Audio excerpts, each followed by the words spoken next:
Yeah, I'll ask everybody to take a seat because you're a little bit late.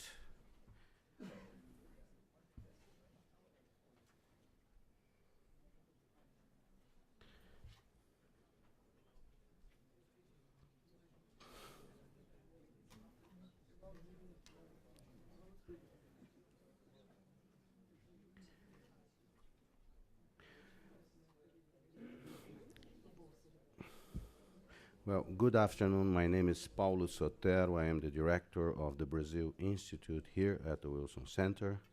And on behalf of the Wilson Center, of the Brazil Institute of the Environmental Change and Security Program, and of Conservation International and the University of São Paulo Institute of Advanced Studies, I wanted to welcome you here this afternoon for a program on sustainability in the Amazon, featuring, it's a two-part program. We are greatly honored to have with us the governor of the state of Amapá, Camilo Capiberibe, and the members of his delegation. Also very honored to have with us Marita Korfeser, who is leading a major initiative on the Rainforest Continent Business School. It's an innovative initiative that started at the University of São Paulo. So you will have a two-part seminar, but I would like to invite a dear friend, a member of the Brazil Institute Advisory Board, my personal guru in everything related to environmental policy, Tom Lovejoy, professor at the George Mason University here in town, and a man that has worked for more than 35 years in sustainability in the Amazon. We owe to Tom the concept of biodiversity.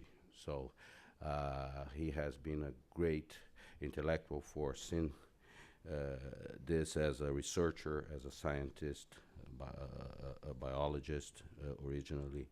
And so I would like to ask Tom to start us off, but I would like to also welcome everybody watching us. This is being webcast live, so whoever is watching this from Macapá and from São Paulo and from Brasilia and from, I know a couple of people in Europe that told me that they were going to tune in. So welcome, Tom.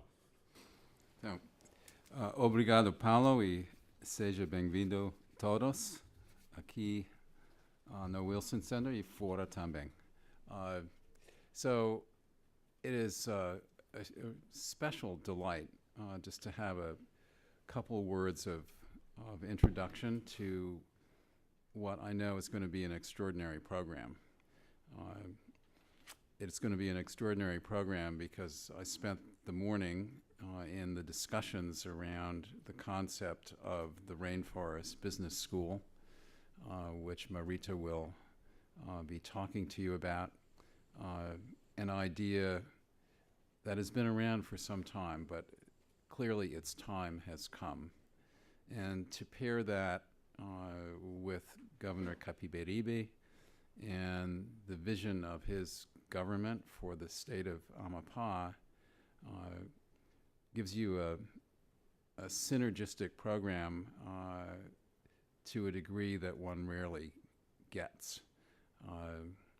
And so I don't really want to say a lot more except to say that it's not a surprise that this program is occurring here at the Woodrow Wilson Center under the auspices of the Brazil Institute, because Paulo has understood for decades the importance of the Sustainable Development Challenge of rainforests of the Amazon, and has been really a great leader both in his own writing but in terms of galvanizing discussion and moving the agenda forward in a positive way. So, unfortunately, it's the end of the semester at George Mason University, and I still have some papers to correct, and the grades have to be submitted tonight. So I'm going to be really rather rude and absent myself from the rest of this. But since it's being broadcast, I will revisit it by video. So, thank you. Thank you very much, Tom. I would like just briefly to introduce Marita, who currently leads the program on contemporary studies of Amazonia at the University of São Paulo Institute of Advanced Studies. She has a distinguished career spanning more than 3 decades in international development as an anthropologist and environmentalist. Obviously, she doesn't remember me, but I was one of those journalists pestering people around the World Bank when she was a leader of programs there on different areas of the world, and obviously became a very respected person in Brazil as a World Bank official. After she left the World Bank, she worked in different institutions, the World Conservation Union being one of them. And you have the bios here in this the page that we distributed. And with that, I would like to invite Marita to start the first part of the program, which would be sort of a description, a report on what happened this morning, Tom already alluded to. And then after that, we will start the second part of the program with both the governor and also André Guimarães, Executive Director of Conservation International in Brazil, who is here also to join us. So Marita, maybe if you want to use the podium. Can just pull this. I need my PowerPoint presentation. Oops, Where's my- it's right there. If it's not there, Michael will come to the rescue, because we know that the PowerPoint is, where is the PowerPoint? Márcia, come here. Aqui, esse cara aqui. Ah, tá vendo? Com óculos ajudava também. O óculos ajudava bastante se eu tivesse aqui também. É o primeiro? Não, esse é o do Amapá, esse é o... Acho fine. Isso. É esse? É. Really? Uh-huh. Man, I'm learning. No, wait. Wait, and now it's this guy, right? See? Parabéns. See? Boa tarde, senhor governador. Good afternoon. And let me say, the really important presentation this afternoon will be made by Governor Capiberibe, because he's doing it. When you talk about sustainability in Amazonia and somebody says, where is it happening? Where are the policies in place? Well, his state stands out as a fantastic example. So with much admiration, we can then come to the topic that I will briefly introduce, and hopefully we have a few minutes during which you could make some questions. The Rainforest Continent Business School. Let me first start with a bit of background. First of all, we want to consider how it can be, how it actually is being. We are at the infancy, an incubation project incubation stage at the University of São Paulo, how we think to establish it in Brazil and out of Brazil, because it's supposed to serve beyond Brazil. I don't have to belabor this too much. People in this room know that last week, I think, we reached the highest concentration of CO2 in not just the history of humankind, in a history that we can sort of measure even in the times before we humans were on Earth. This is very dangerous. Now, you know, this is not a session about becoming alarmist. This is more a session about, so what do we do about it? But we do want to keep in mind that if we do something about it, if we became smarter at further reducing deforestation, burning forests every year, and globally emitting 12 to 17% of all CO2 by burning forests, a valuable resource. If we became smarter at it, it would be a great contribution to the future of our planet. And of course, this morning, somebody in the round who knows this better, Walter Vergara from IDB, said in South America, the percentage of emissions coming from rainforest-related burnings is much higher. It's something like 47%. So it's huge. And we need to get on with it. So rainforests are an important source of continued life on Earth, which we wish upon our children. Now, we can be somehow optimistic because we've achieved a lot. If you would think back to 1980, there was probably no conservation unit, no really demarcated indigenous reserve in Amazonia. And today, if you add it all up in the legal Amazon, I think about 40% are either indigenous or nature conservation areas. There are environmental policies and institutions, safeguards, monitoring, some of the best spatial systems, policing. You have many innovative systems that already work for quite a while, ARPA, RED, or in another state, Governor, the Yuma Foundation project. You have payments for environmental services. There are some pilot schemes with that. Afforestation of degraded areas.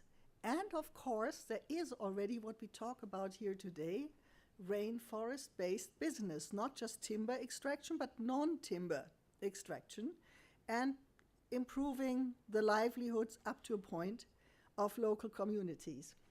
But yet, if you look at the bottom line on this slide, destruction more slowly is simply not something that we can be pleased with. It just means it's the same wrong process, and we need to get even better than what is already on the charts. So that's what we're talking about. And how could you get better? Well, there may be more ways, but one is possibly adding value to standing forests.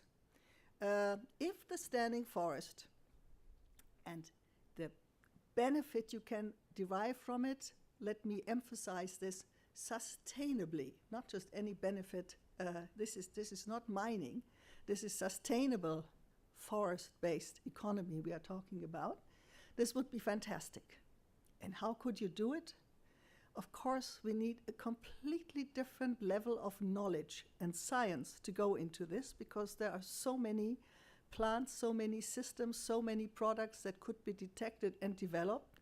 But this still needs to happen. So one of my arguments is the same sincerity that the auto industry, the transport industry, the urban planners apply to finding new technologies that are more efficient in terms of their natural resource use.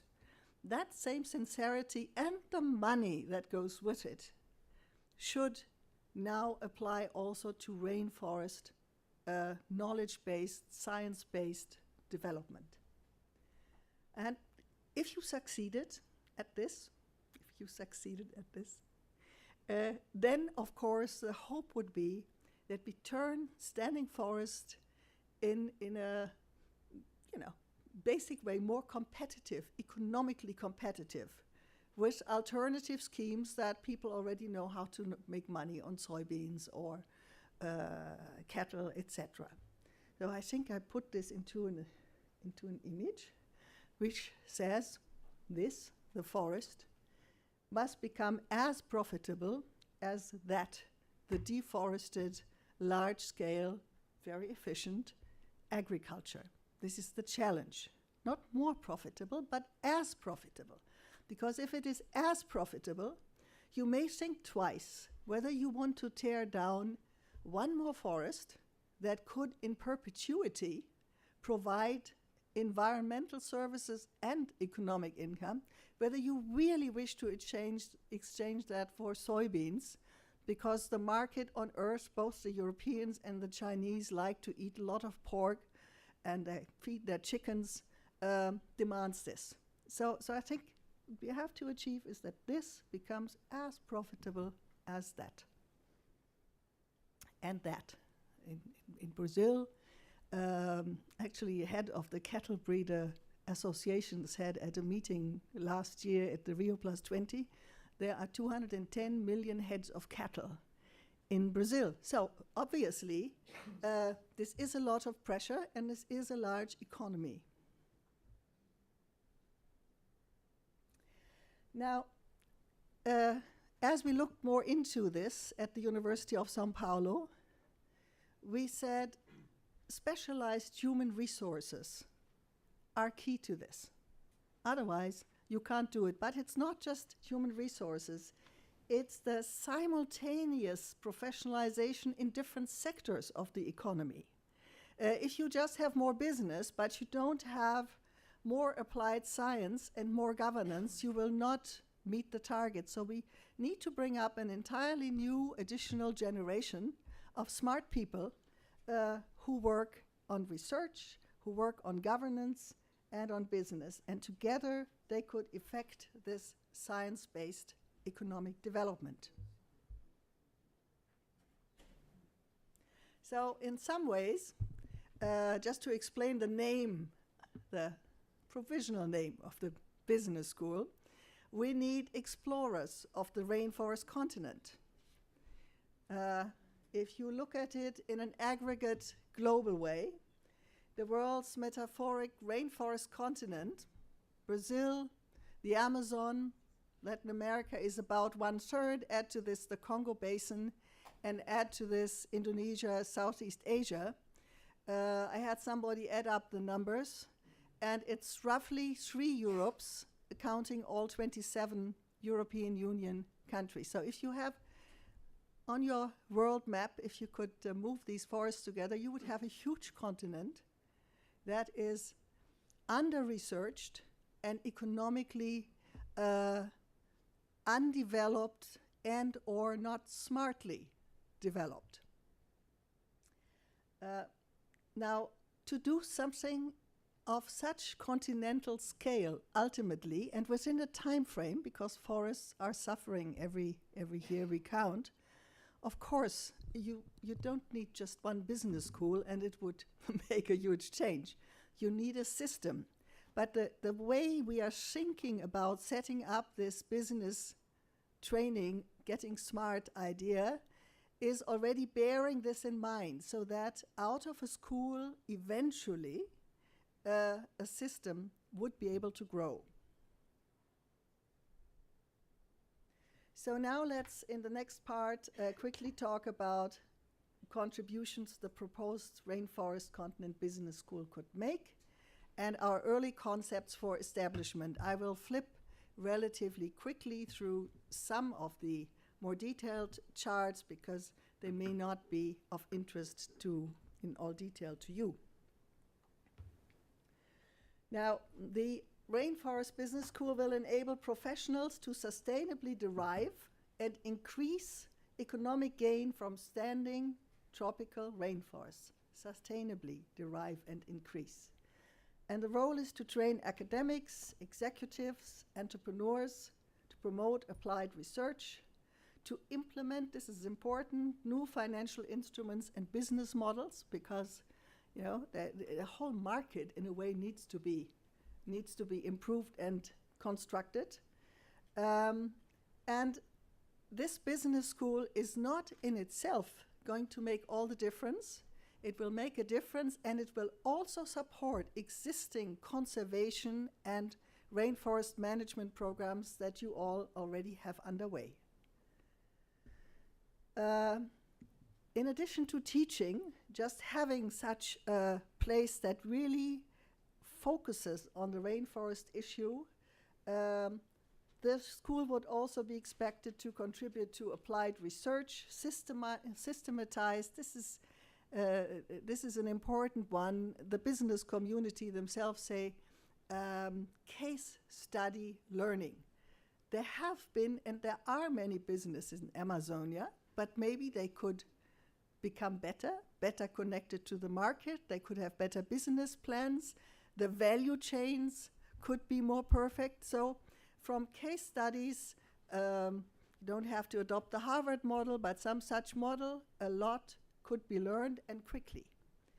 Policy dialogue, integrated value chain analysis and development, and community level and sub-regional development, because you don't want to just talk macro. The business happens locally in a certain community, in a certain ecosystem, and you have to develop new financial instruments and business models. You have to be able in a few years to walk into a bank and find a manager of the credit lines who really knows rainforest products and experiences with them, and who can offer you financial assistance and credit. This is very difficult today. It's much easier for the traditional crops. What kind of school, where, how? Just to say upfront already, this probably needs to be a private sector entity to have all the agility to work with other partners and to work across national borders. So the idea is it will be established as a private entity, very much emphasizing professional excellence, strong socio-environmental mission, independent oversight by high-quality scientific and ethical counsel. This is very much at the heart.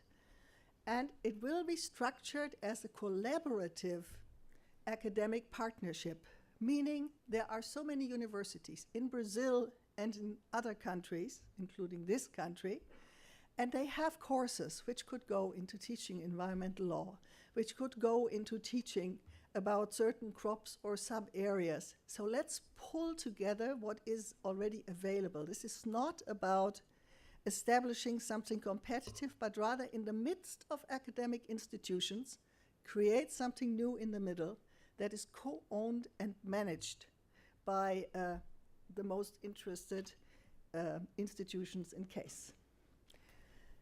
The business school, and to sum up, will fill a gap in the global rainforest agenda. So in addition to forest conservation, public policies, monitoring and policing, you would, as a result of it, have more economically motivated protection of standing forests.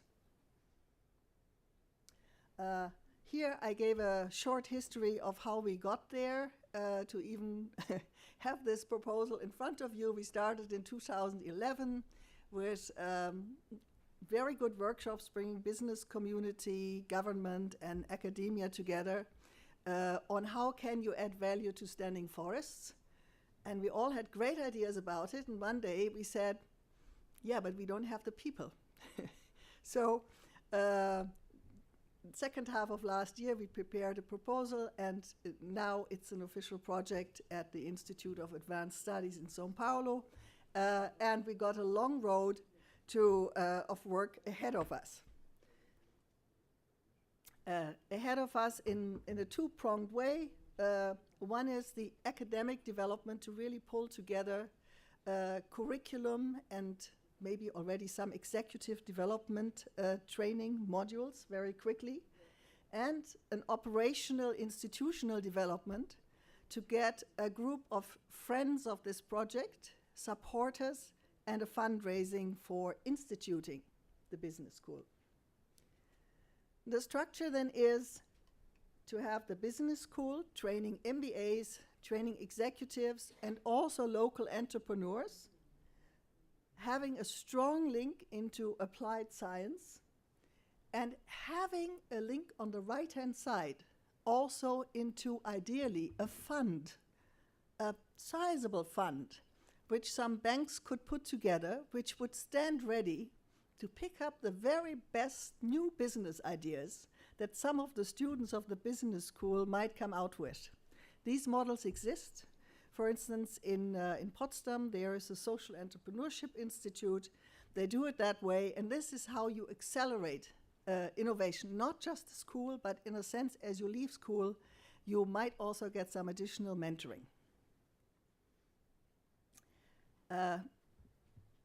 What you need to put this together quickly, because this is what the situation requires, is you have to see who can contribute. So on this slide, you have contributors, universities, the primary sector, industry, think tanks, who can all contribute meaningful pieces of a curriculum. You have a group, the actual business group in the middle, who put it together and in future seek to franchise it and license it. And you have academic entities in Brazil, but also in the world out there, in Brazil, in Latin America, in this country, in Asia, in Africa, in Europe, universities are interested, who can say, I want to have a course or offer a degree or offer executive training in rainforest business. Then one of the other questions you might ask is, so why Brazil? Of course, could be started anywhere. But look, what country could be better placed in terms of what they have tried to do to contend with deforestation and to come up with alternative models. And I think here Brazil is really a champion, a leader in developing a protected areas network throughout the country, the policies and institutions, the monitoring, the scientific research, very respectable, large scale, like the LBR program and others, major research institutes in Belém, in Manaus, Embrapa, and so on. And decades of experimenting, actually also in the sustainable rainforest management and business area. So, based on its leadership, profound experiences, and academic competencies, Brazil seems best placed to launch a rainforest business school that will form new generations of specialized rainforest professionals. And of course, this is for Brazil and beyond. Quickly, what kind of school are we thinking about? We are not thinking about a new building. We are thinking about a new team, a fantastic, a dynamic curriculum, hybrid teaching, as it's called today, because you, especially if you want to introduce certain products, you need imagery anyhow. So you can work with taped lectures, you can work with some degree of distance learning, and of course you need at the student end to also have a faculty who will be specially trained to then work with those materials. But we want something extremely modern, involving the internet and allowing reach from Harvard down to a very small university in Amazonia. If you use such a new methodology, you could really have reach into many pockets where the actual entrepreneurs and people who should and want to learn this sit. So we are looking for a group of academic centers who would share this and who would help form a sort of intercontinental academy also in a South-South exchange of Brazil with some of the African countries involved and, of course, the Southeast Asian countries involved. If we achieve it, we are coming to the end here, the last slides, then in 5 to 10 years, you would really have specialists in rainforest business able to develop the sui generis, the very specific economic potential of rainforest biomes around the world on this rainforest continent. And you would have a school that supplies government enterprises, the financial sector, the consulting companies, the academic institutions, and research outfits with specialized human resources. And in turn, that should really bring the economic defense of rainforests to an entirely new level. This is just a few words about what we do at the University of São Paulo, but bottom line is we only want to do the incubator period. This should become something of its own in about 3 years. We want to bring together collaborative associations of academics, of business, and interested parties in think tanks. Rainforest, and I think this is key to keep in mind. Rainforest business is about people. The people who actually are at the source, who are in the rainforest. And unless one achieves, as I think Amapá has achieved, that these communities get substantially better off, not a little bit, but substantially, so they can send their children to school and they have internet and they have clean water and so on and so forth. The biggest business school on earth training people here or wherever will not make the difference. So it's got to always go back to what are we talking about, whom are we talking about? And the ultimate test of whether in so many years down the line this will have made a difference will be whether we have more forest standing. Last slide, it's late. Some 30% of the world's forest cover were lost over the past century, and another 20% have been severely degraded. So this must become more profitable than that. Thank you very much. If you want to sit,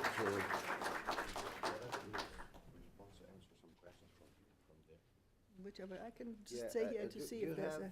yeah, I would like to, Marita always has, could answer questions that you may have, and we have microphones, I think, around. Would there be questions for Marita? Yes. Ana Julia. Yeah, I think that we have a microphone somewhere. We don't? We should. But I can speak loud. yes, please. Oh no, we do have, the microphone is right there.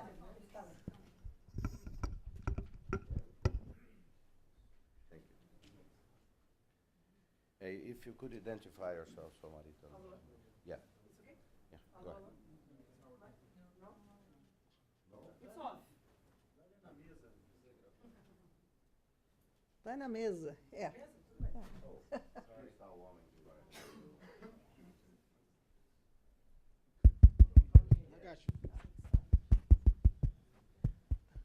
Marita, congratulations for your presentation.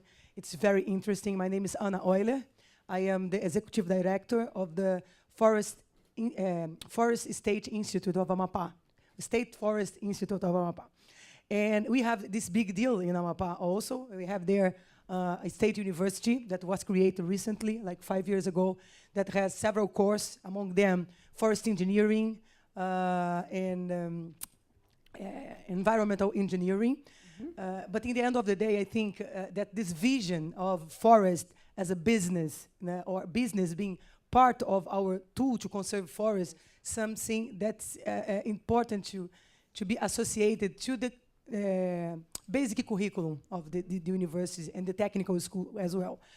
But one important point that I would like to suggest, because I think that we need to evaluate the forest, definitely through NTFPs, through wood, through environmental service, but it's also a challenge for us to evaluate the traditional knowledge associated to the use of this forest, that is essential knowledge, and that it's not being evaluated to the level that it should be. It's a compromise from the Biodiversity Convention, and we see in Brazil that the Brazilian government made an effort to create a commission to deal with this, but not much results so far. And I think that this initiative definitely could contribute So we are pretty much interested in keep on going with this exchange, connecting this initiative to our universities. We have a federal university with a postgraduate course on biodiversity, né? Tropical biodiversity. And we have this state university that does not have yet a postgraduate course, but it's something that it's in the planning of the university, and that definitely should be linked to this initiative. So again, congratulations. Thank you very much. And let me say, when you use these abstract terms like applied research, a lot of what is implied in this word is let's look at the knowledge on the ground. Let's look at traditional knowledge, and really not abuse it, but use it together with them, and really make something out of it. So I'm very happy about your words. Thank you. Yes. Any more questions? Just to me compliment, this makes sense only if it makes sense to the people that lives in the Amazon. I think that has to be a fundamental. It was made this morning, right? Especially by Steve Schwartzman, Yes. who is an expert in indigenous populations in the Amazon. Yes, please. I think it's working. Yeah, I think it's on. Hello? Yes, thank you. I'm Ana Boisco from the Pan American Health Organization, and I'm very pleased with the work. I have two questions that are a bit different from each other, if you can address. If not a problem. One is like, I think you addressed that, who are your partners for this kind of implementation? And when I ask that, I'm thinking at the regional level, sort of the organization Treaty Cooperation of Amazon countries cooperation, because they have a regional Amazonian scope that might be interesting to Yes. coordinate with at the governmental level. I don't know. That's just a suggestion because we work with them in several projects related to mercury. And here comes my first question, is whether, if you know, there is this Global Mercury Convention, Minamata Convention, that's going to be signed in October in Japan, in Minamata. There are 140 countries, and things are going to be very rushy because the dates to phase out and to organize things are going to be very pressure. So my question is if this business school, artisanal gold mining, is included there. Thank you. If I could just quickly respond to this. We have not thought about that because we are simply not at that level of detail yet. But certainly we want to look at, in the case of the Amazon, but also the other rainforest areas, this is not just about forests. This is about water. Amazonia is the largest freshwater system on Earth, and it has these kinds of problems, right? The wrong business, or the business which could be done right, but is done the wrong mercury way. We also want to look at, agriculture, agroforestry within the forest, enriching the forest environment and not destroying it in that process. So there needs to be a lot of differentiation as the curriculum is developed. But we only started this year, but I will keep this certainly in our focus. Thank you. Yes. Hi, my name is Jean Boucher. I'm at George Mason. I'm in the sociology department. And I'm a little shocked, but you've had more time to adjust to this than I have. So let me rephrase what you've said and tell me, I don't know if this is a comment or a question. So we all know the rainforests have extreme importance worldwide with climate change and the functioning of the rainforests. But since we can't really grasp that economically, we try to come up with an economic model so people understand the value of the rainforest. Okay, because so I'm just the values things is mixed up. And then at the end, you show a picture of the indigenous community again, so we understand the value, the original value. So we're coming up with a different economic value to protect the real value. Well, let me say that over the last 2-3 years, there was a lot of focus by some people, I wasn't one of them, who looked at carbon. So if we count the trees and we say how much carbon is sequestered here, can we have a RED project? Can we get paid for environmental services by keeping trees and carbon fixed right there? It's one way of valuation. There are people who will valuate very much so the overall function of large forest tracts in our climate and water balance systems. And then there is the question, well, what is the value if some smart economist comes along today and looks at a corner of Amapá and says, well, what is the economic and the environmental services value of this thing? I swear, he or she doesn't quite know, because it's never been researched what this could be worth, what you could do with it, how local people could do much more with this if they were well connected to the market. So I think it is important to become precise and not generic anymore about valuation. What do we value and for whom? Out of which perspective? Yeah, one question here, and then I think we... It's more like a comment. Yeah. My name is Alex Brazil, from Brazil, of course. I'm director of the Amazon program in CI. I stay at Belém. I'm a forester. I did my master's in forest economics. And during my master's, I read a book that changed my life. It's called The New Forester. It was written by some former FAO foresters. And they describe why projects in Africa went wrong. And they explained that they brought a top-down view to communities that didn't want those projects. So. Right. And I've worked in Acre, in state of Acre. I was a colleague of Anna. And then I said, I need to learn more. And then I was very blessed to get a scholarship from the Brazilian government, and I went to the Michigan State University, did my PhD, to study institutional and behavior economics. And there I was able to improve my way of seeing things. And as you said, without touching and really having as a primary thought the social aspects, all this useless, because we can talk of macroeconomics, econometrics, and if there is no buy-in, if we are not able to change behavior, there's no sense of it. So I think you brought this up because what we have in Brazil, and it's a big challenge because the foresters and most of the professionals, they believe as they're trained to be like pros, they know everything, and they forget for who this all are. Whom you do it. Yeah. Yeah. So I think this is a primary thing that we must consider in everything. This is all for the people. If not, why having it, right? Just in closing, let me say we should also be very humble. If such a program, which is ambitious, hopefully really gets underway in pieces and then, forming a bigger whole. This is really just about creating conscientious possibilities, but it's about knowledge, about science, and about sound business and building markets.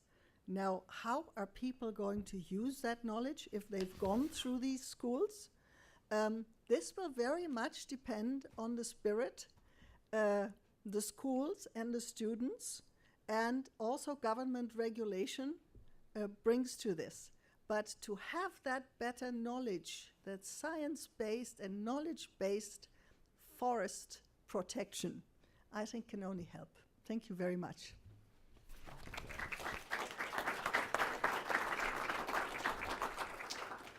Well, I would like now to invite Governor Capiberibe and André Guimarães to come up to the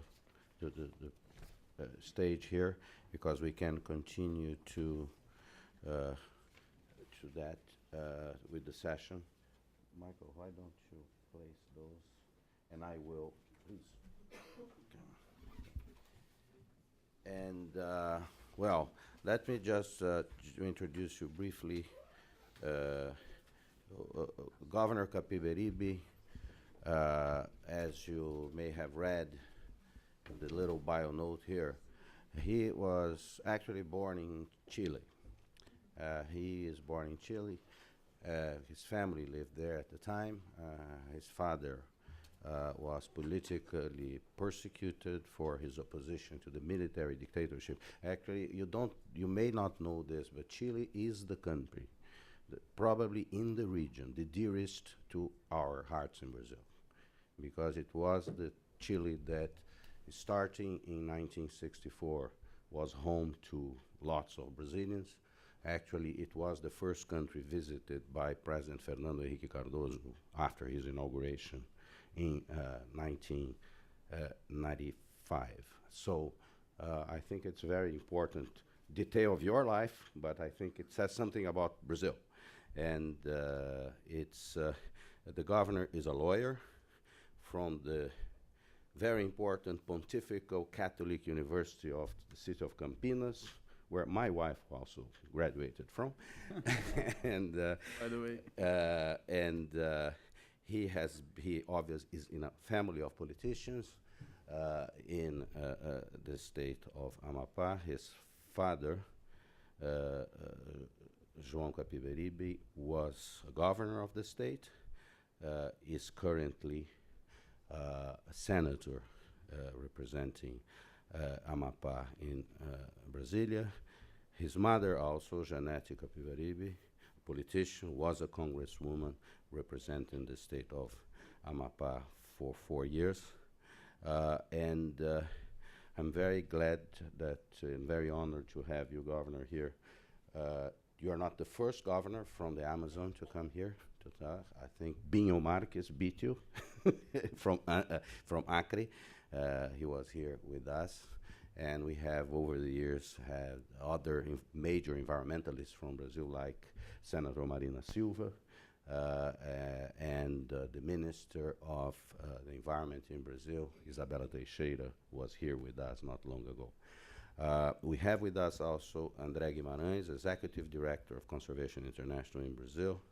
He is graduated in agronomy from the University of Brasilia and has a master's degree in agricultural economics from Cornell University, worked before at Amazon. It's a very creative, innovative institution in the Amazon in Brazil, and has worked in different entities, in private firms, in the NGO community, and now directs the Conservation International Brazil. As I mentioned this morning at the opening of our event, in 2008, I think was January, we held here in this same room an event based on a report that Conservation International produced called The Perfect Storm Over the Amazon. In that meeting, then President of the Brazilian National Space Research Institute, Carlos Nobre, presented, introduced the subject of that Marita just talked about, saying that in order to protect and preserve the Amazon, we would have to go to a new paradigm of knowledge. He compared the task to the task of the man going to the moon. You have to invent a new system.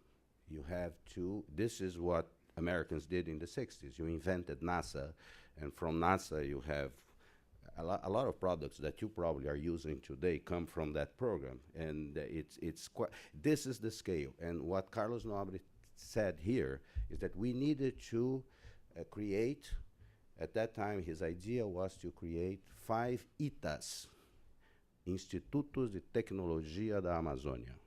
ITA, for those who don't know, is a very strong name in Brazil.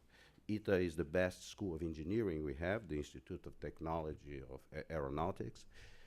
It is part of the Air Force in Brazil. It comes from a collaboration with MIT after Second World War. And it was obviously Carlos Nobre comes from ITA. That's why he used the name. And and that concept, you know, it stayed with me. I talked to Carlos after that, and then when we met at Rio Plus 20, I said, I know this idea. I heard about this, and I think the Rainforest Continent Business School is sort of a new incarnation, a more elaborate incarnation of this project. And it's very interesting that we were able to have a session where we presented that, and then we have a policymaker from the Amazon that has as its daily task to manage this and to see what's possible, what's not possible, what's viable, what is politically popular and what is not politically popular but still has to be done.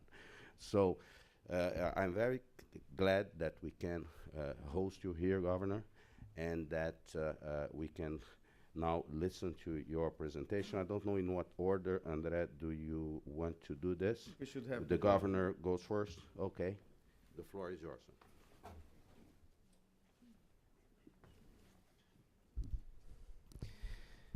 Muito boa tarde, senhoras e senhores. Change. And there is a clicker there.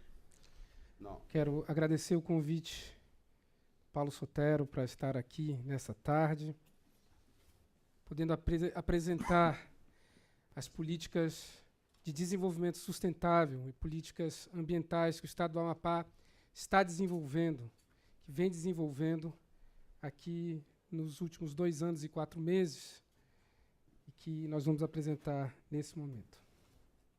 Então, florestas, sociobiodiversidade e economia verde. Para entender o que é o Estado do Amapá, ele fica localizado no extremo norte do Brasil. Ele tem 143 mil quilômetros quadrados, representa 4,5% da Amazônia, tem, na verdade, 700 mil habitantes, a população, das quais 94% vivem em áreas urbanas. Tem um produto interno bruto de 4 bilhões de dólares, dos quais a atividade do setor primário responde por 3,2%. O Estado do Amapá, por estar no extremo norte, ele é vizinho da Guiana Francesa. Nós temos essa ponte, liga o Amapá à União Europeia.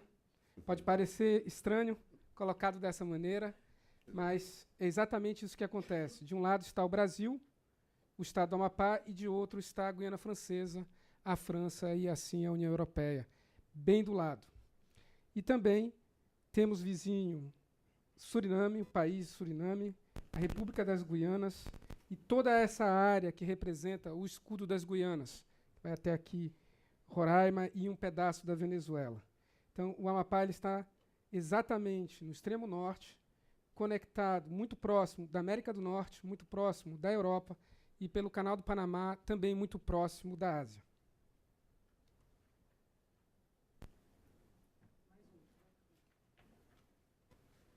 Este é o Amapá. A área verde que é possível ver, ela é integralmente composta por florestas. Como se pode enxergar, o estado ele é praticamente floresta. Nós temos áreas inundadas, mangues, cerrado e também uma plantação de pinos e eucalipto, que é importante e que responde também por uma importante parcela das nossas exportações, que é cavaco, e que é uma política florestal, mas é floresta plantada. Então, uma área importante de floresta também plantada. O Amapá, 76,6% da área do estado é composta por floresta. Na verdade, o dado ali, ele diz isso. O nosso percentual de conservação é de 97,8%. Na verdade, apenas 2,2% das nossas florestas foram degradadas até esse momento. Isso faz do estado do Amapá o estado mais preservado do Brasil. Dessa floresta que nós temos, 31% é de propriedade de comunidades locais. 31%. Temos também terras indígenas, reservas extrativistas, áreas quilombolas, assentamentos agrícolas e áreas ribeirinhas. A parte que está em destaque é a floresta estadual somada da floresta nacional, que representam 25% das nossas florestas e que estão aptas à atividade produtiva. Aqui é o mapa geral das áreas de proteção. Nós temos, do território inteiro, 73% de áreas protegidas, das quais áreas de proteção total, como é o caso aqui à esquerda, do Parque Montanhas do Tumucumaque, do lado alto do Parque do Cabo Orange, e temos terras indígenas, todas as terras indígenas do Amapá estão devidamente demarcadas. E reservas de uso sustentável. Então, se vê a parte não protegida, que corresponde a 27%, é a menor área que tem no estado do Amapá. Isso, evidentemente, impõe grandes desafios para o Estado. Primeiro, porque a maior parte da área territorial é protegida, e isso é positivo. Mas o Amapá é o estado que tem o maior crescimento populacional do Brasil, ficando bem acima do próprio crescimento populacional da região norte. Então, é evidente que isso exerce uma pressão muito grande nos equipamentos públicos e também nos exige uma política de inclusão produtiva de grandes camadas populacionais que chegam imigrando de outros estados vizinhos, mesmo que nascem no Amapá e precisam ser incluídas. E o nosso grande desafio é construir um modelo de desenvolvimento econômico sustentável que nos permita transformar a nossa riqueza natural, a nossa riqueza florestal e não florestal, os produtos da nossa biodiversidade, num motor desse desenvolvimento e da inclusão social. Esse mapa mostra a agregação de valor local de alguns dos produtos que nós estamos trabalhando. Nós temos 4 produtos principais, temos também o pescado, que não está no gráfico, mas que tem uma situação muito semelhante. Temos açaí, que é um produto, que eu diria, diferenciado, porque tem um mercado local, um mercado nacional e um mercado internacional, mas mesmo o açaí, nós temos uma pequena apropriação pela população local da riqueza produzida. Esse é o caso para a castanha do Brasil, para o cipó titica, que é o Wild Fibers, e também para a madeira. A madeira, em particular, que é um dos maiores ativos que o Estado tem. Muito pouco da riqueza gerada com a exploração fica na mão das populações que moram na floresta e que moram no Amapá. Essa é a política ampla de investimentos que o Estado está fazendo. Nós temos um programa que chama Pro Amapá, que nesse momento se dedica a construir a infraestrutura do Estado. Estradas, água potável, esgoto, escolas, hospitais, o campus da nossa Universidade Estadual. Investimos até agora 150 milhões de dólares e vamos investir nos próximos anos 500 milhões em infraestrutura. E essa é uma das políticas que o governo do Estado está implementando. É um programa que chama PROTAF, Programa Territorial da Agricultura Familiar e Floresta. É um programa que garante o apoio para o agricultor, pequeno agricultor familiar, que mora em áreas degradadas e tem como um objetivo fundamental mudar o modelo agrícola local, que é baseado no corte e na queima da floresta. Então, você produz uma área num ano, exaure a capacidade daquela área, entra na floresta, corta a floresta e passa a produzir. Com essa tecnologia que foi desenvolvida pela Embrapa, a gente agrega tecnologia, mecanização, agrega produtos e insumos agrícolas, aumenta a produtividade numa área menor já degradada e garante a inclusão social do agricultor, a redução do desmatamento e também a proteção das áreas de reserva legal, porque na Amazônia o agricultor só pode utilizar 20% das suas terras para produzir. 80% são protegidas por reservas legais, áreas de proteção permanente. Isso é evidente que diminui muito o espaço de produção que o agricultor tem. Mas com esse modelo nós estamos aumentando enormemente a produtividade e estamos aumentando o rendimento do agricultor e, ao mesmo tempo, estamos protegendo o meio ambiente e participando e ajudando a reduzir as emissões de gás carbônico. Fazemos um investimento em média de 4 milhões de dólares por ano, 1.000 famílias são agregadas ao programa por ano e tem tido um impacto realmente muito significativo no setor primário, que, como foi visto no slide anterior, responde por uma pequena fração da economia do Estado. Aqui é o potencial pesqueiro. O Amapá fica na costa oceânica e tem o Rio Amazonas, que é a foz, ele fica na foz do Rio Amazonas, tem várias bacias fluviais muito ricas em pescado. Isso faz com que nós tenhamos uma produção anual de 21 mil toneladas de peixe de rio e 54 mil toneladas de peixes do mar, o que responde por um PIB pesqueiro de 53 milhões de dólares por ano, tendo 1.200 pescadores artesanais, que são os pequenos pescadores que pescam nos rios, que fazem essa produção do nosso peixe fluvial. Pro-Amapá, extrativismo e floresta.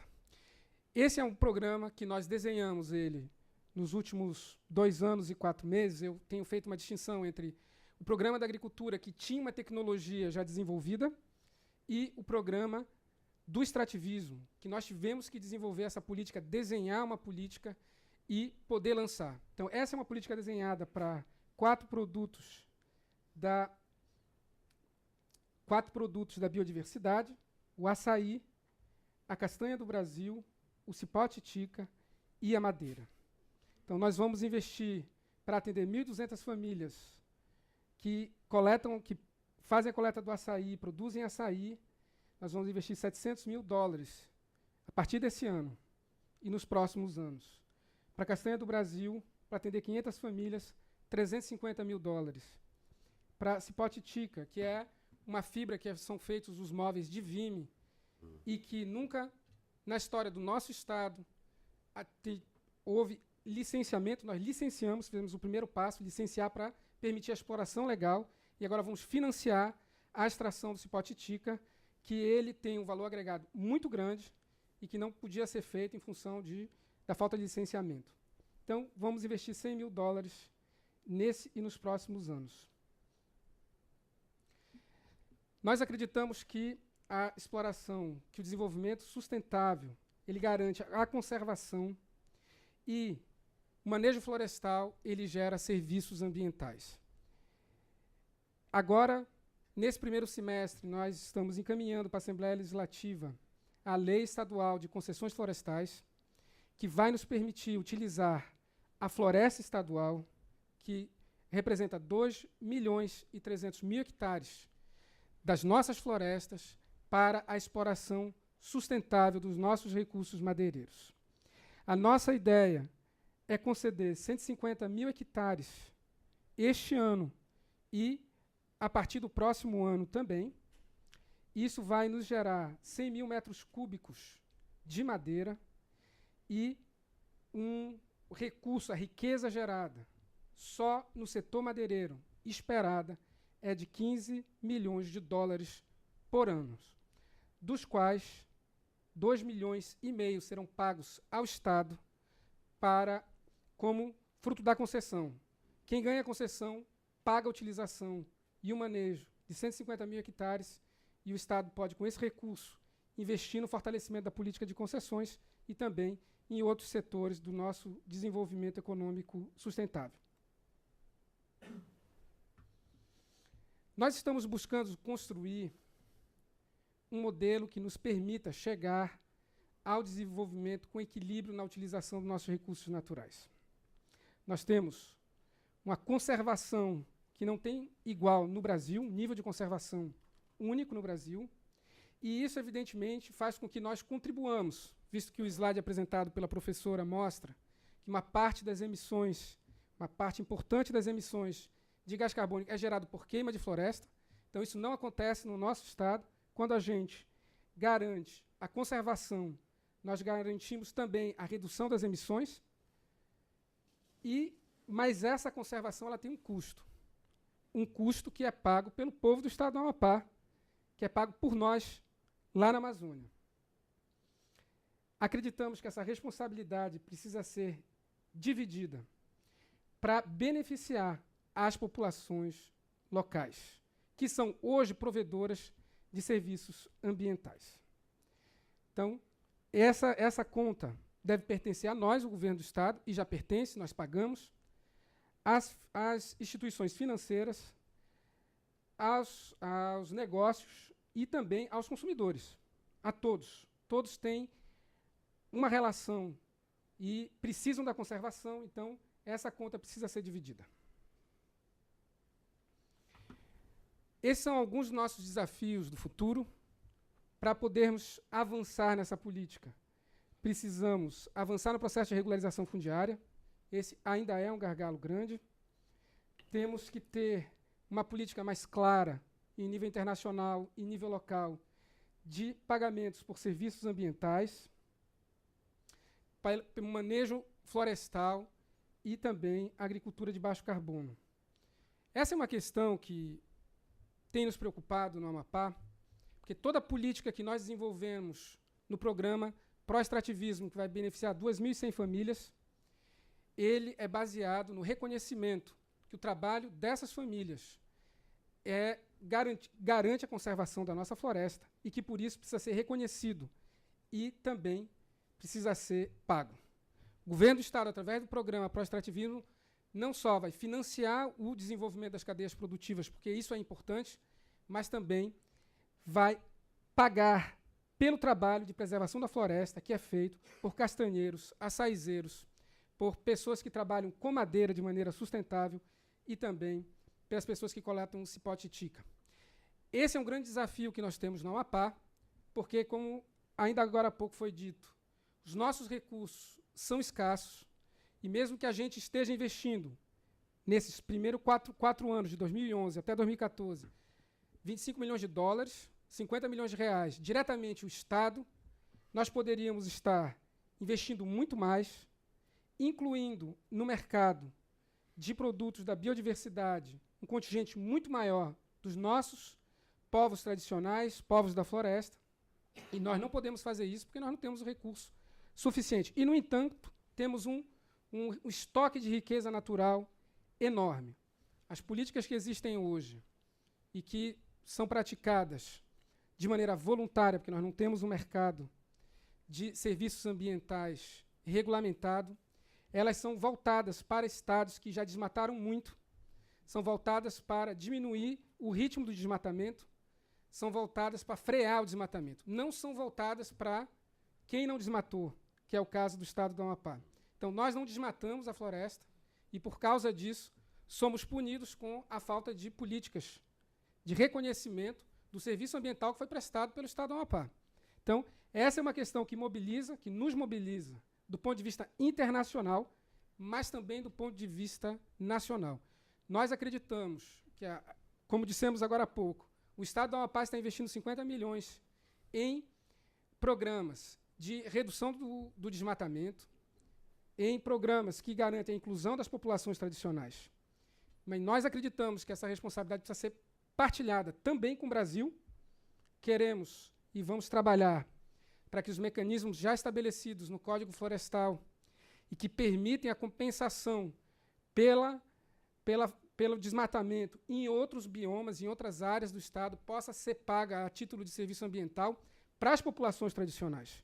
O objetivo do governo e o programa que nós estamos desenhando e que viemos apresentar aqui em Washington para várias instituições é baseado no financiamento do produtor local, da população tradicional, e no pagamento do crédito parcialmente em dinheiro e parcialmente em serviços ambientais. Então, nós precisamos que esse reconhecimento aconteça para não só nós podermos colocar muito mais recurso na mão do castanheiro, açaizeiro, do pequeno madeireiro, recursos diretos que o Estado coloca, nós precisamos ter o reconhecimento também de instituições financeiras internacionais de que esse pagamento que nós recebemos em serviços ambientais também pode ser pago como serviço. O governo quer aceitar serviço ambiental como pagamento e quer pagar em serviço ambiental também para instituições que nos ajudem a financiar o desenvolvimento.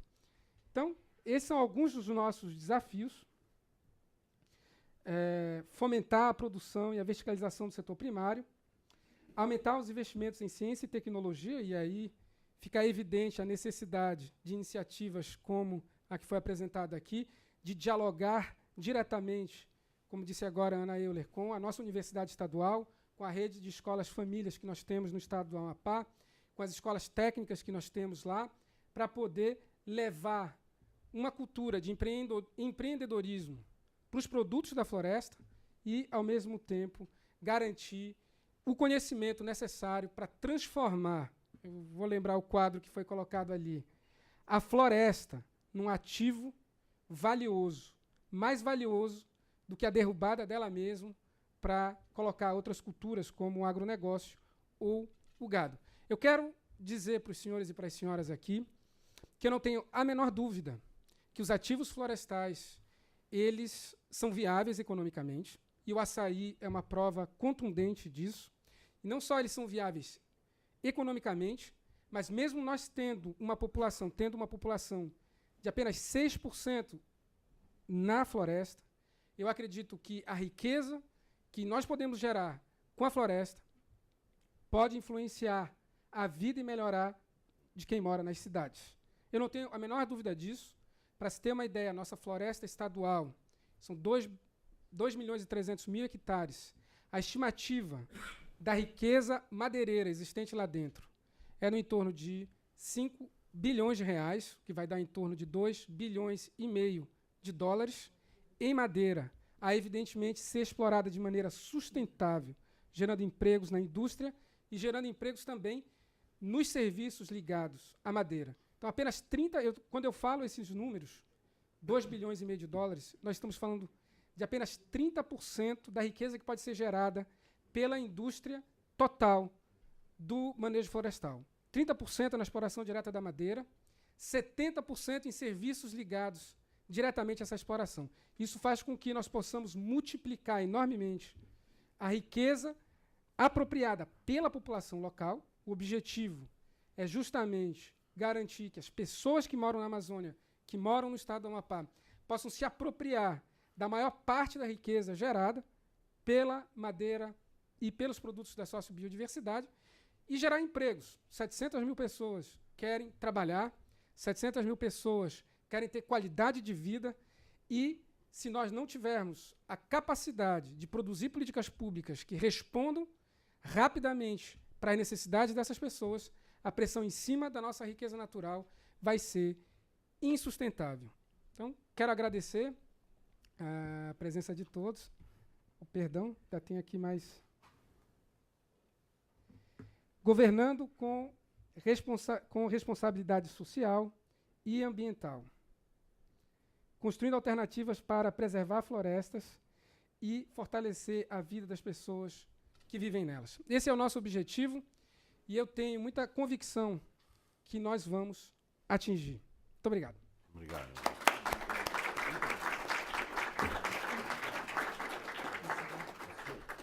André, você quer falar? Perguntas? Ou... Como o senhor achar melhor, governador? O senhor quer perguntas e respostas? Eu respondo, se alguém tiver pergunta. Eu posso responder de lá, se alguém quiser. perguntas. Patrícia. Não, senhora. Só espera o microfone. Não pode nada. Calma, Patrícia. Patrícia, da Conservation International. Oi, governador. Obrigada pela apresentação. Eu sou Patrícia Malintak, da Conservação Internacional. Eu queria saber do senhor, se o senhor conseguir alcançar a sua visão de sucesso, conseguir vencer esses desafios, como o senhor gostaria que o Amapá fosse conhecido pela comunidade internacional? Qual seria a visão de sucesso de maneira sucinta, se possível? Obrigada. Veja, o Amapá, a ideia que nós temos é que ele pode ser pode servir para a implementação de um programa piloto de desenvolvimento sustentável para a Amazônia e, evidentemente, sendo para a Amazônia, para o Brasil e para o mundo. Nós temos ali toda a nossa reserva florestal praticamente intacta, extremamente rica, e nós acreditamos que a história do Amapá é a preservação com desenvolvimento, é a produção para a conservação. Não é simplesmente ter floresta por ter floresta. É ter floresta melhorando a vida das pessoas que moram nela e sendo preservada para o futuro. É isso que o Amapá vem passar aqui em Washington, nos Estados Unidos. É assim que nós queremos ser olhados, como um povo que quer se desenvolver respeitando a natureza. John, the back there.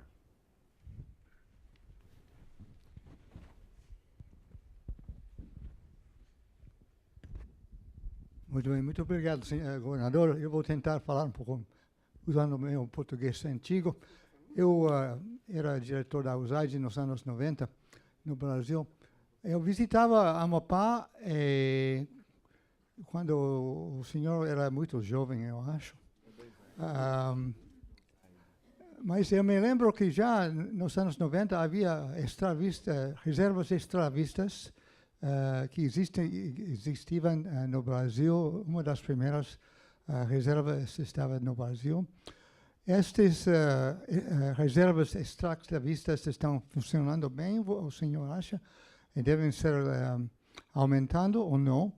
E uma pergunta sobre o seu... o senhor falou que necessita dinheiro para programas de meio ambiente. O senhor pode usar este programa de Noruega, que já existe no Brasil, eu acho que está sendo feito pela BNB. Pode ser mesmo, parece as mesmas objetivos. Veja, na verdade, as reservas extrativistas elas têm sofrido uma dificuldade, que é a ausência de políticas muito claras de desenvolvimento dos produtos da biodiversidade. Isso é uma realidade hoje vivida nas reservas. E é isso que a gente tenta responder com um programa que valoriza a cadeia, que permite às pessoas que moram nas reservas e, em alguns casos, fora delas, poderem explorar aquele produto que elas exploraram tradicionalmente e que vem perdendo o valor de mercado em função da falta de investimento. Então, a ideia é devolver a capacidade para aquelas populações poderem sobreviver explorando essa riqueza, porque o risco que nós corremos, e não é um risco pequeno, como você vê, 6% apenas da população é rural. E quando a gente fala 6%, a gente fala de agricultores e também de quilombolas, fala de ribeirinhos e fala de extrativistas. Então, quando a gente vê um número que nem esse, isso significa que as pessoas estão saindo do campo para a cidade por falta de alternativa. Então, é um risco grande desse modelo tradicional de vida, que, inclusive, por si só tem um valor embutido, um valor que não tem como a gente medir.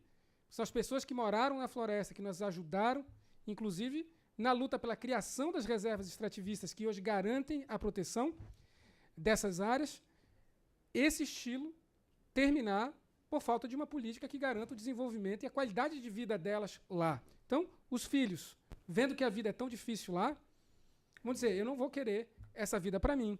Eu vou para a cidade, eu vou estudar, eu vou entrar para o comércio, vou virar funcionário público. Então, assim, esse é o momento de agir, e o que nós estamos desenhando é justamente fortalecer as pessoas que moram na floresta para que elas possam trazer o recurso e se apoderar da maior parte da riqueza gerada tanto pela castanha quanto pelos outros produtos. Então, assim, nós acreditamos que é possível fazer isso, mas o tempo está passando. Com relação ao Fundo Amazônia, o Fundo Amazônia ele é executado pelo BNDES, o Banco Nacional de Desenvolvimento Econômico e Social, e tem sido muito difícil para os estados da Amazônia acessar esses recursos. Nós, do Amapá, apresentamos uma carta-proposta no valor de 49 milhões de reais, vai dar em torno de 25 milhões de dólares, e temos tido muita dificuldade de ver os nossos projetos aprovados em função da falta de pessoal. O BNDES não tem pessoal suficiente para fazer as análises. E tem um segundo aspecto. O desenvolvimento, a política de desenvolvimento ambiental sustentável é de difícil avaliação em geral. Então, quando você apresenta para alguém que é acostumado a fazer análise de mercado sobre diferentes áreas da economia tradicional, é muito difícil de você avaliar o desenvolvimento sustentável, as cadeias produtivas da biodiversidade, como sendo igualmente viáveis. Eu quero até reafirmar, apesar dessas dificuldades que o Fundo Amazônia tem, que o açaí tem provado para o Brasil e para o mundo a viabilidade desses produtos. A madeira ela é muito importante, para se ter uma ideia. 70% da madeira consumida pelo setor da construção civil brasileiro é madeira ilegal, explorada de maneira ilegal, sem o controle. O que nós queremos lá na Amapá? Nós queremos, através das concessões florestais para comunidades e para empresas, nós queremos ter madeira explorada de maneira sustentável, abastecendo um mercado que é enorme no Brasil e no exterior. Mas, se nós olharmos só o mercado do Amapá, nós já temos o potencial de gerar centenas, milhares de empregos explorando de maneira racional o produto, a madeira. Então, assim, o Fundo Amazônia, infelizmente, eu tenho que reconhecer aqui, não tem tido a agilidade de responder para as necessidades dos estados da Amazônia, com quem eles trabalham. Eles fazem também, eles trabalham com a sociedade civil, eu não sei se é diferente. Para o estado do Amapá tem sido muito difícil. Mais perguntas? Marita. Marita. Sorry. Obrigada. Senhor governador, uma pergunta, de certa forma, com otimismo que a gente precisa ter. Imaginemos que essa Rainforest Business School decola, ela quer colaborar com entidades acadêmicas a nível de floresta. Então, eu achei muito importante essa sua oferta. Já estamos olhando para case studies.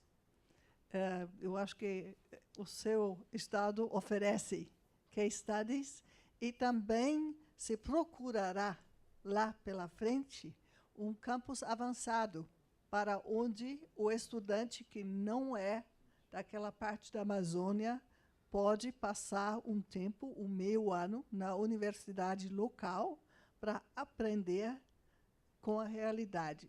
Eu só queria deixar essa indagação sem esperar agora uma resposta definitiva, naturalmente. Eu vou já lhe responder. Eu acho que o Amapá é o lugar ideal para realizar essa experiência, para trazer esse campus, levar as pessoas para a floresta, para viver o que é essa economia. Eu colocaria que uma das grandes dificuldades que nós temos é compreender a economia da floresta tropical, compreender a economia que está dentro dessa floresta. Quando você olha, você diz o que tem aqui. Então, eu acredito que essa floresta, ela, assim, eu não tenho a menor dúvida, ela vale muito mais em pé e ela tem o potencial de gerar milhões e milhões de reais em riqueza para a população que mora nela. Eu acho que esse é a grande questão e, sem dúvida nenhuma, uma iniciativa que nem a Escola de Negócios da Floresta vai ter um impacto enorme, positivo, para gerar uma cultura de empreendimento florestal e da biodiversidade. Isso também é preciso ser criado. Isso não existe é uma economia nova, uma economia difícil de entender. Quando nós falamos, por exemplo, de RED+, assim, eu diria que 99% dos brasileiros não têm ideia do que nós estamos falando. E então, assim, para que se aproxime das pessoas, é importante ter iniciativas como essa, e sem dúvida nenhuma é construtivo. More questions for the governor? André, would you like to Sure. add something to? Yeah, just make some remarks. Thanks, Paulo. Thanks, friends at the Wilson Center for being here tonight. And well, you made my life very difficult because now I have to keep up people's attention after the governor's speech, and that's totally unfair. But I just wanted to share you a little bit of a vision, actually.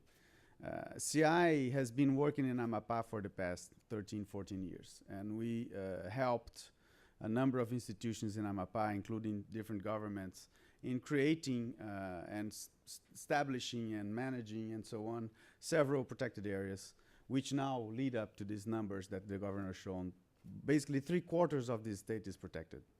And as he said, it's rather unfair that now other places in which we had destruction and so on would receive more funds, would receive more investments and more attention than that state.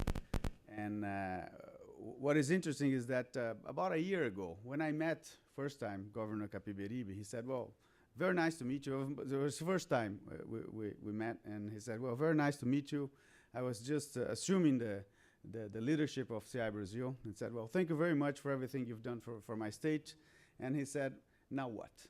I mean, he basically, posed the question of a challenge, actually. We need to go beyond protecting areas. We have, again, 3/4 of our state protected. Now we have to make sure that the people from the state benefits from these areas, benefit from this biodiversity, benefit from these natural resources and natural capital. So we've been struggling with this questioning and this challenge of the governor. And throughout this past year, we've worked and actually we've designed together with the Governor Capiberibe's team a dream called the Amapá Initiative. The Amapá Initiative is very, very easy to understand, extremely complicated to put down. Amapá Initiative is basically a little brick in this big pyramid here, which is Amapá today imports energy in the form of diesel. About 30 or 40% of the state's electricity is diesel-based. Amapá is not connected to the national grid of electricity, so it's a net importer of energy. But in a few years, maybe less than a year, Amapá will be not just independent, but will be connected to the grid and a net exporter of energy. And that energy is based on hydro power plants, and the water for these hydros come from the protected areas. So boom, now we have a clear connection between people down in São Paulo and in Rio, where I live, and the highlands of Tumucumaki National Park, because that's where the water is being preserved for the benefit of 200 million Brazilians, in a sense. So based on that, as I said, very easy to understand rationale, we are trying to design this Amapá Initiative in the way that this new development that is going to take place because of this energy that is going to be generated and available for Amapá to develop benefit people. In other words, part of these resources, part of these gains, these net gains, these revenues of this energy should come back to the protected areas, because that's where the water is being protected for the system. Part of these gains should help design and develop sustainable production chains, such as the açaí and others that the governor has mentioned. The açaí is an impressive, and I remember, Governor, and I never forget this number that you told me once. Açaí represents between 5 and 6% of the state's GDP. One plant, one species represents 5 to 6% of the state's GDP. This is impressive. This is already, Marita, a success story. Now, the challenge is, and according to studies available from Embrapa and other scientists, it's not difficult to double or quadruple the yields of açaí without much investment. It's just a little bit of technology, some management, some sustainable management, and so on, and you improve. This is business. And then you have to go to the logistics, which is the other step of the chain, and then you go to the processing, and then you go to the market, and so on. But what I understand, Governor, is that Amapá and under your leadership wants to do it. And we are here, Conservation International. We've been together for almost 15 years, and I hope we can accomplish and help as much as we can your group and your team and yourself to accomplish this major challenge that you have. So congratulations on what you're doing, and count on us. Thank you, Paulo. Very Thank you much. very much. I just wanted to compliment with something. I was in Oslo a couple of years ago talking to people there, obviously involved with the Amazon Fund. And it's not as a criticism or anything, and they recognize the complexity of,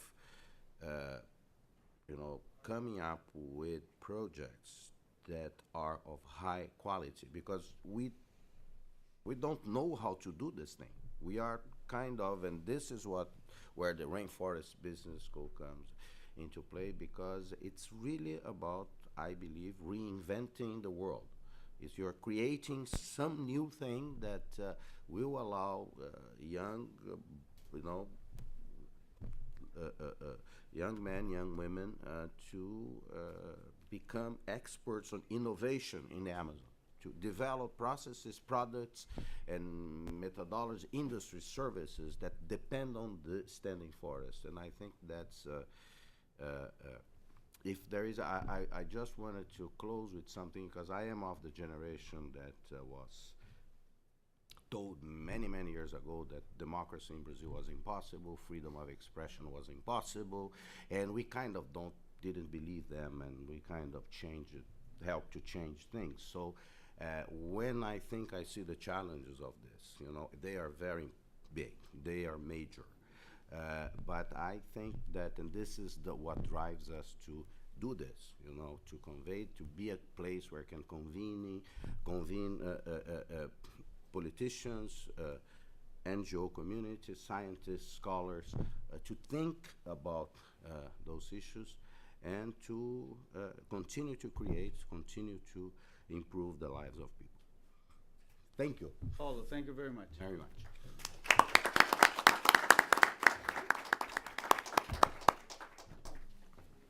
Obrigado. Foi ótimo. Muito obrigado, viu?